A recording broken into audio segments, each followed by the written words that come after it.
In the modern gaming landscape, longevity is not something that is very much present.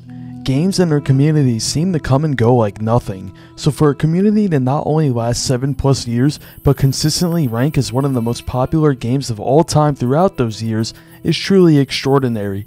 Over those years, Fortnite has fostered a thriving community full of great individuals. Whether it be the beloved content creators we all tune in to watch, or the people we met in random fills 6 years ago that we are still friends with to this day. However, in a community as expansive as Fortnite's, there are bound to be bad apples. Because of its popularity, there has been a non-zero number of depraved and sick individuals who have tried to take advantage of and exploit this community. Scamming, threats of mass violence, and even things as morbid as pedophilia. These are the Fortnite Degenerates. It is no secret that Fortnite harbors a young player base. The bright and cartoony graphics along with the lighthearted gameplay are a perfect storm for a game to be popular with a younger audience, and this very much extends into the game's competitive scene as well. Most esports in gaming have an age floor of 16 to 18, meaning that even if you are a world-class talent below that age, you are legally barred from competition. However, in Fortnite, all players above the age of 13 are allowed to play for prize money, under the supervision of a parent or guardian, of course. Now that may sound cliche, but there is a reason Epic firmly states with supervision.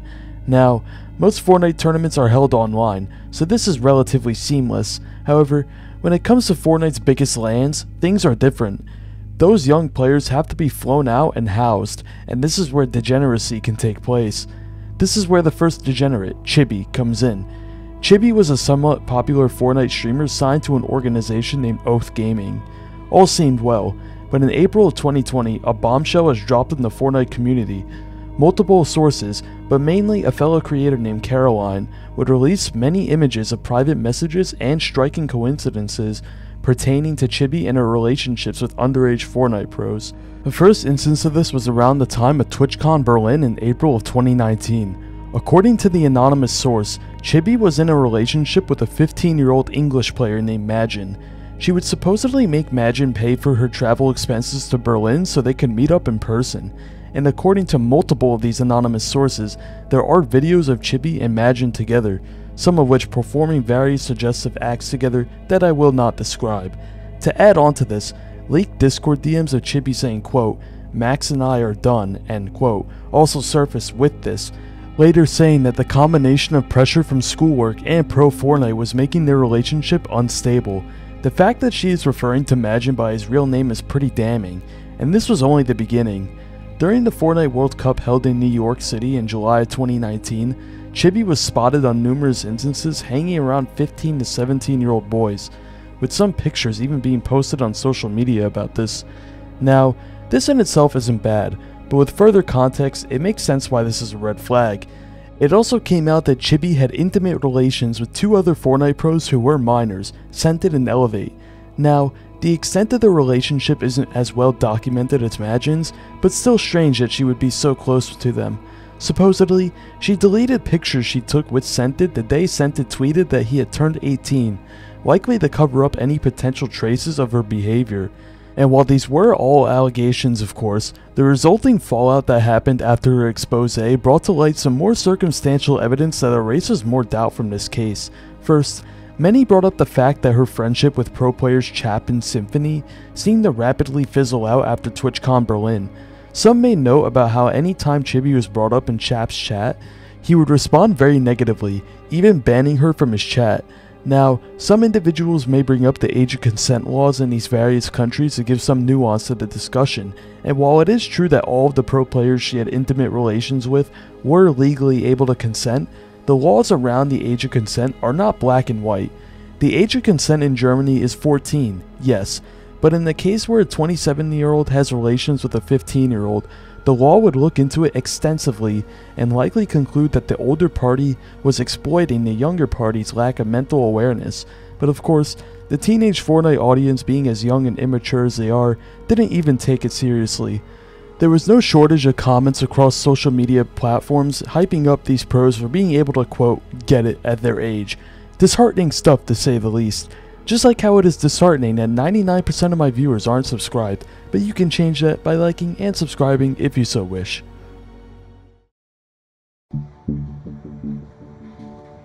Now, in a game as modern and mainstream as Fortnite, you wouldn't expect degenerate behavior that reflects what you see at maybe a cool kids club rally.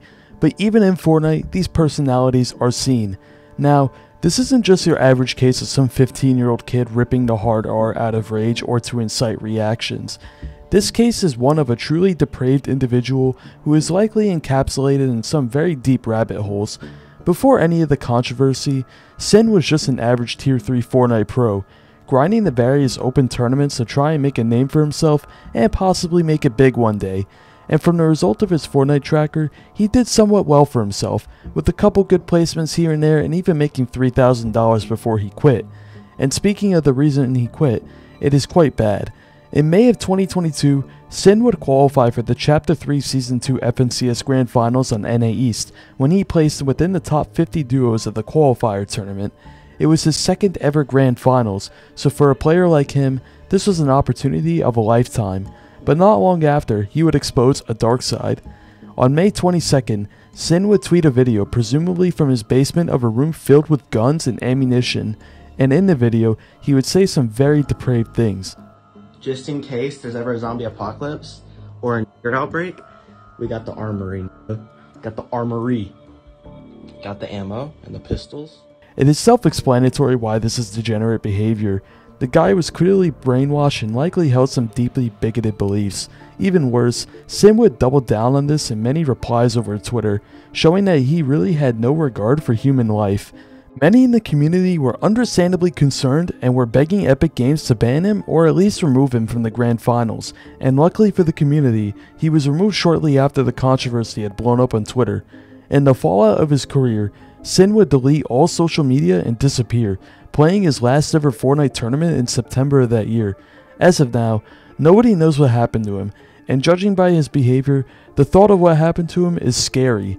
The type of behavior he showed is the same behavior that breeds people who commit massacres, so while it could have been all a stupid joke, it was still very concerning nonetheless.